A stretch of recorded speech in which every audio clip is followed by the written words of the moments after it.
Good afternoon, guys. Happy Sunday. Welcome to Vlogmas day 21. I've had a very chill morning so far. Slept in, was just kind of hanging out with my boyfriend.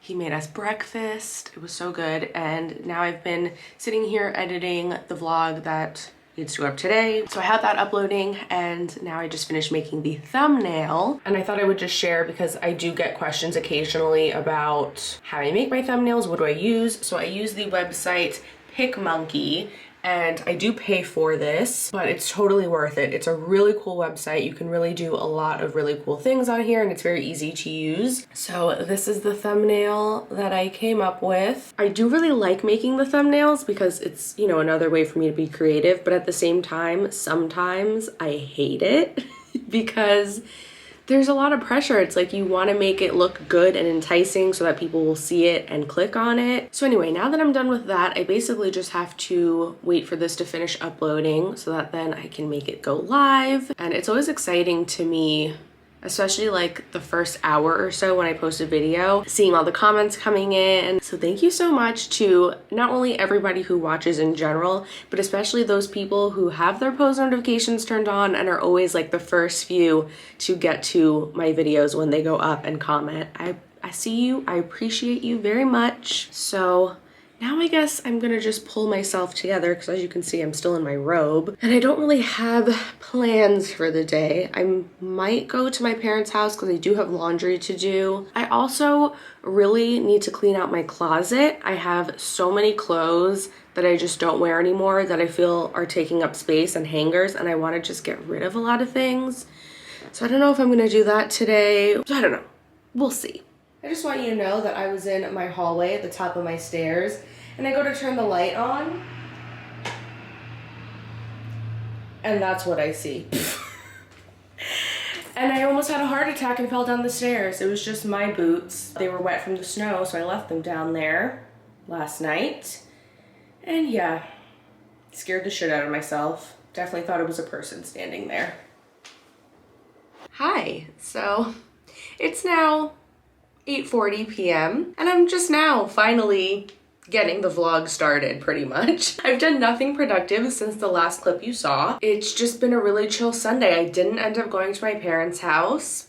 By the way, I fell asleep watching YouTube videos last night and I forgot to wash my face before I went to bed, so I can feel a couple little breakouts forming, so I put these pimple patches on them and I did kind of a terrible job, so you might be able to see them in case you're wondering what is on my face. Anyway, I watched the entire Murder on Middle Beach HBO documentary series and I want to share my thoughts really quickly. For any of you who have also watched it, I'm curious to know what your thoughts are and what you think. Who do you think did it? If you're into true crime at all and you haven't watched it already, it's on HBO Max. It was definitely entertaining and I was flying through the episodes. But this woman was found pretty brutally murdered on her lawn in 2010.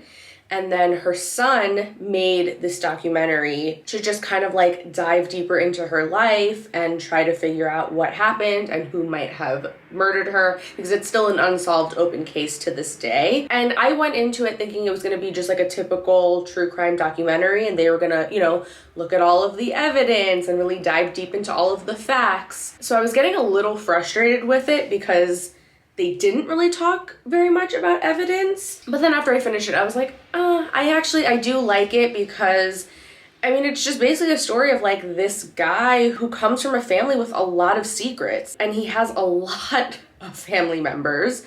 So he's just interviewing a bunch of his relatives and just trying to get to know his mom as a person and his dad and just trying to learn more about her life and all of the secrets and things that he had no idea about. I just can't fathom what that would be like to have someone so close to you be murdered and have it be unsolved and not really know who did it. And also not knowing for sure, like it could be somebody in your own family. I honestly don't know who I think did it. I feel like I just left the documentary with a million questions. It was a good documentary. I definitely recommend watching it. And now I have like a whole other list. A bunch of you guys were DMing me on Instagram giving me more recommendations. So thank you so much. I can't get enough true crime, if you couldn't tell. Anyway, now I'm gonna go finally start cleaning out my closet. at almost 9 p.m. Okay, so this is what we are currently working with. It's quite messy in here. I have my dirty laundry over here. My mannequin head. Hey girl. And all of this stuff that I need to put away. So I have all of my lightweight jackets hanging over here. Over here, all of these little drawers, they are organized, but it's just like kind of random stuff. So like in here are my face masks and hairpins, scrunchies, different hair accessories. In here are all of my travel sized items. So like anytime I get a sample size of something, I throw it in here, and then that way whenever I'm traveling, I just grab all of my products from here rather than bringing my full-size things with me. In here is all of my waxing supplies and my fake tan stuff. Here is extra skincare products. I do get a lot of like PR things, so I end up with a lot of like extra back stock of things. So those are in there. In here is extra shampoos and conditioners, and then down here are hair styling products. Down here are summer clothes, so these are all of my dresses, skirts, shorts are folded down there. And then up here are all of my winter sweaters and some of my hoodies and sweatshirts, which I need to organize this a little bit better because I have half of my hoodies in a drawer in my dresser and then the other half hanging up, which doesn't really make sense. So I feel like they should all be together. Up there are my bathing suits. This normally goes up there as well. These are all of my winter accessories like scarves and hats and whatnot. Down under here, those are extra purses. Over here I have t-shirts. Over here are jeans and long pants. Over there are tank tops and bodysuits, and then up here are just my nicer blouses. And I have them organized from short sleeve to long sleeve, and I tried to somewhat color coordinate everything. Oh, and then up there is a whole bunch of hair extensions, hats over there, a little mini steamer.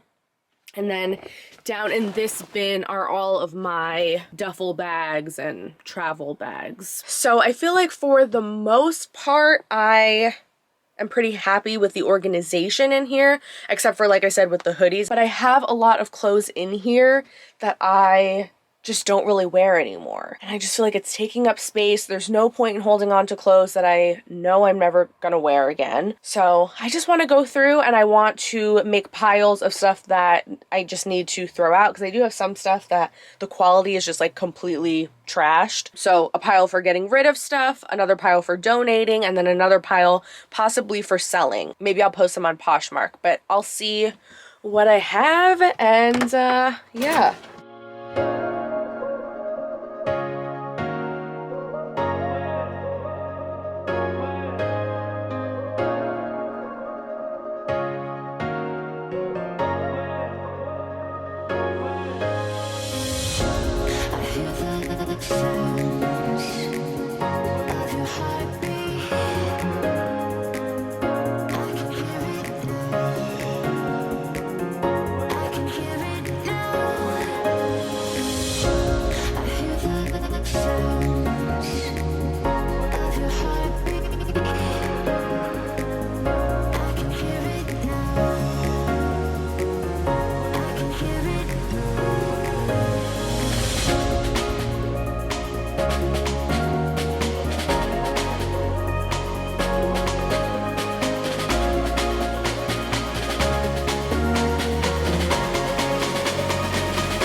Okay, update. It still looks pretty full over here, but I definitely got rid of quite a lot of tops from this side. So here are my piles of clothes. This is all of the stuff that I'm going to either donate or sell. I figured I would just put it all together because either way I want to wash everything first. So after I wash everything, then I'll go through and separate what I'm going to donate versus what I'm going to sell. And then this is the small little pile of stuff that is just like really gross and I need to just throw it out. So that's a pretty good amount of stuff, which is perfect because I have all of these clothes that I kind of just threw over there because I was running low on hangers. So now I can get that stuff hung up. But I do want to go through these dresser drawers because they are quite full with stuff and I'm sure there's a lot that I could get rid of in here as well.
So I cleared everything out from my closet and my dresser, and now I have these two big garbage bags of clothes that I am going to sell and donate.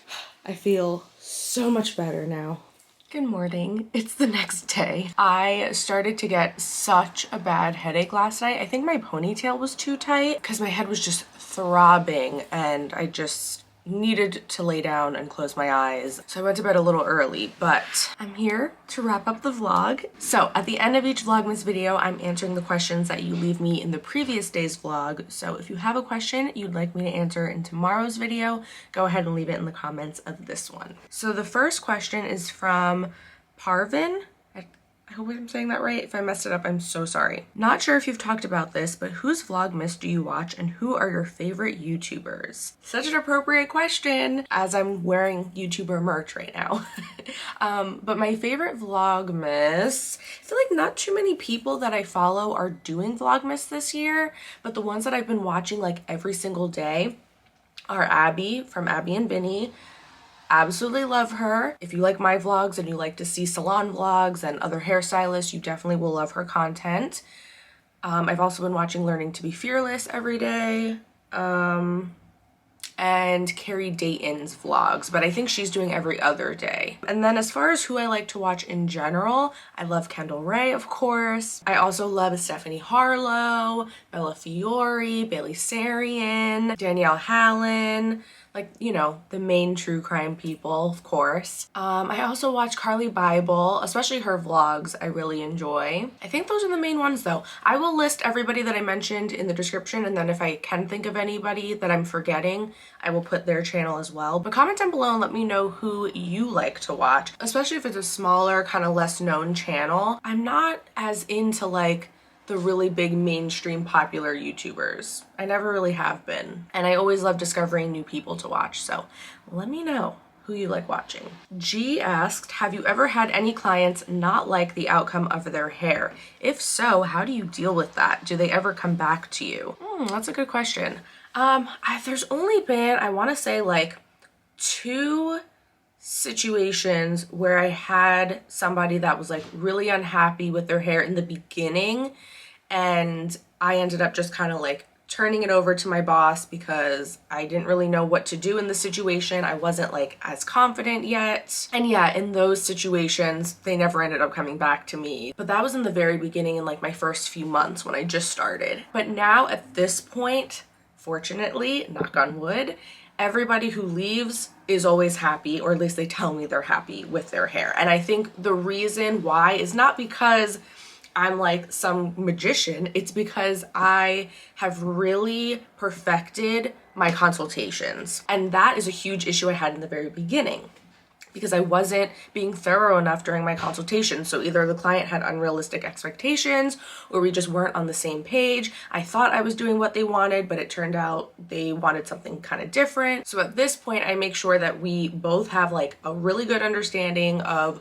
what the expectations are, what we're gonna be doing, what the final outcome may look like. The only times I can think of now where somebody might not totally love it is if like the tone is a little bit off. Like I'll have some clients that they hate seeing any warmth at all in their hair, and at the end they might be like, this looks a little warm. I feel like this is kind of brassy. Most of the time it's just because of the lighting in the salon, so I'll usually just hand them the hand mirror and have them go outside and look at it in natural lighting. 90% of the time they're like, oh, actually I love this is perfect. But if not, then I usually just have to do like another quick toner. It's no big deal. But thank you.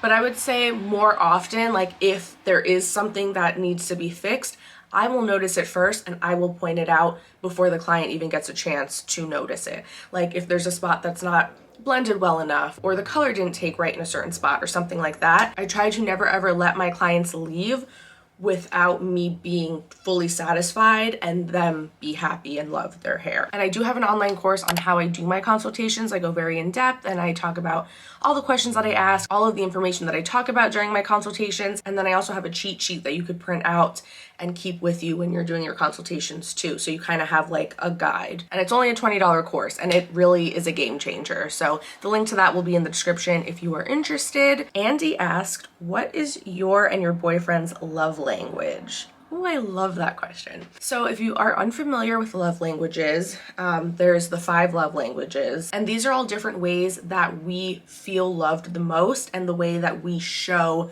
to other people that we love them and care for them. So for some people, it's giving and receiving gifts. For other people, it's spending quality time. For other people, it's physical touch. For other people, it's words of affirmation, like giving praise and verbally telling somebody that you love them and that you're proud of them. And then what's the other one? Oh, acts of service. So like doing something for somebody, like cleaning up or making food for them. And it's actually really interesting. There's a website and there's a quiz that you can take to figure out what your love language is. And there's also a book, which I highly recommend. I read the whole entire thing front to back in one sitting. It was so interesting. It really helped me communicate better in my relationship, because sometimes you and your partner may not have the same love language, right? So you may feel unloved or feel like, you know, what the hell, like you don't care about me, you don't put any effort into this relationship, and they might be completely dumbfounded and confused, like what the hell are you talking about? I do this, this, and this for you, and they might be showing love to you, but in their own way, and it might be different from how you show love. I just think that it's very helpful to know your love language and your partner's love language. So mine and my boyfriend's are pretty similar.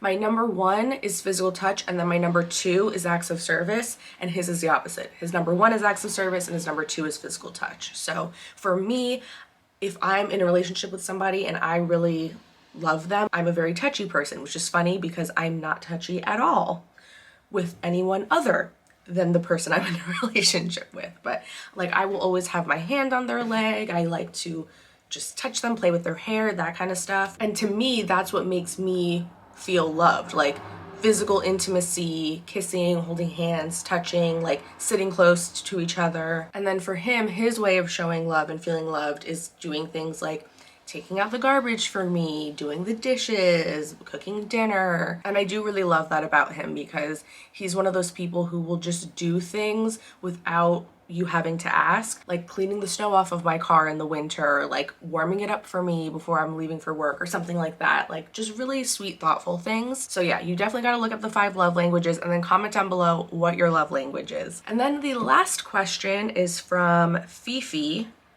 Fi-Fi? Sorry.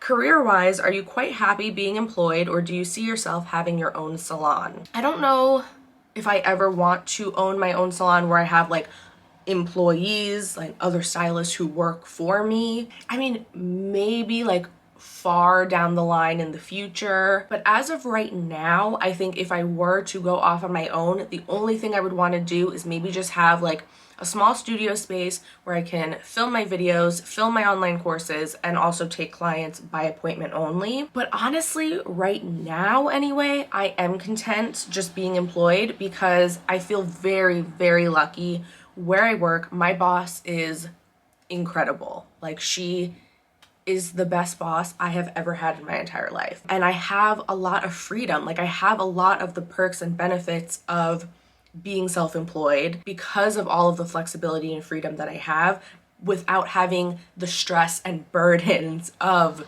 being a business owner. So once I'm done with my clients at the end of the day, I can just go home and I don't have to worry about the salon. It's like out of sight, out of mind. And I don't have to worry about all of like the overhead costs and paying for everything. So, I mean, it's pretty great. Of course, there's times where I'm like, oh, you know, it would be cool to have my own space and be able to be in full control of the layout and how things are decorated and our policies and, you know, little things like that. But I think for me right now, where I'm at in my life, the pros definitely outweigh the cons. So I don't know, maybe in the next couple of years, but for right now, I'm very happy with my situation. So that is gonna be it for today's vlog. Thank you guys so much for watching. Thank you for commenting. Thank you for leaving your questions.